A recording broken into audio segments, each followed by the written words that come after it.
Çin'in Uygurlara yönelik soykırımını anlatan bir oyun İngiltere'de ilk kez sahnelendi. 4 Kasım 2022 akşamı Londra şehrinin en popüler yerlerinden biri olan Liverpool Street'te yer alan Rich Mix Theatre'da çocuklarla bağları koparmak ve onları kökünden sökmek adlı bir oyun sahnelendi. İngiltere'de bir sanat şirketi olan Social Visions tarafından sahnelenen oyun, Çin'in Uygurlar ve Kazaklar gibi Türk halklarına yaptığı soykırımı konu alıyor.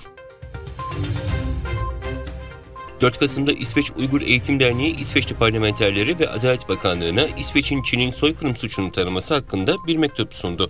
Mektupta Çin'in Doğu Türkistan halkını yok etmek için işlediği suçlar ve Doğu Türkistan'ın mevcut durumu anlatılıyor. Birçok batılı ülke parlamentosu Çin'in Doğu Türkistan'da Uygur ve diğer Müslümanlara yönelik tutumlarını soykırım ve insanlığa karşı suç olarak kabul ediyor. En son Birleşmiş Milletler İnsan Hakları Yüksek Komiserinin raporunda Çin'in bölgedeki insan hakları ihlalleri insanlığa karşı suç olarak tanımlanmıştı.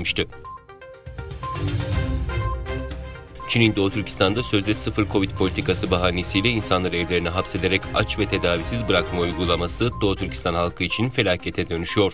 Sosyal medyada ortaya çıkan birkaç video, işgalci Çin rejiminin son haftalarda Uygurları ısıtma ekipmanı eksikliği nedeniyle insanların soğuktan müzdarip olduğu toplu gözlem merkezlerinde tutmaya devam ettiğini gösteriyor. 2 Kasım'da Almatı'da Yüzyılların Sesleri başlıklı uluslararası bir sanat sergisi açıldı. Kazakistan Merkez Devlet Müzesi'nde düzenlenen sergide Uygur kadın ressamların eserleri yer aldı.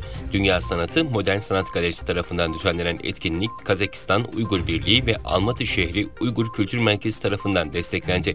Uygur kadın sanatçıların eserlerini sergilemesi ve serginin uluslararası alanda yer alması büyük bir yenilik olarak görülüyor. ABD'nin çip sektörüne yönelik kısıtlamaları ve dünya ekonomisindeki yavaşlama 2022'de Çin'in çip ithalatı ve ihracatının birim bazında azalmasına yol açtı.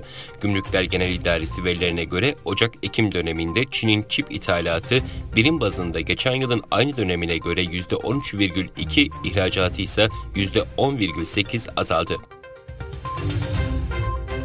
İngiltere Uluslararası Ticaret Bakanı'nın Tayvan'la ticari ilişkileri geliştirmek üzere bu ülkeye gidecek olması Tayvan'ı kendi toprağı olarak gören Çin'i kızdırdı. Bakan 25. Birleşik Krallık Tayvan ticaret görüşmeleri kapsamında ülkeye düzenleyeceği 2 günlük ziyarette Cumhurbaşkanı Tsai Ing-wen'in yanı sıra Ticaret Baş Müzakerecisi ve Ekonomi Bakanı ile de görüşeceğini bildirdi. Çin Dışişleri Bakanlığı sözcüsü, Çin'in diplomatik bağlarının bulunduğu bir ülkeyle Tayvan arasında yapılacak her türlü resmi değiş tokuşa kesin biçimde karşı olduklarını belirtti.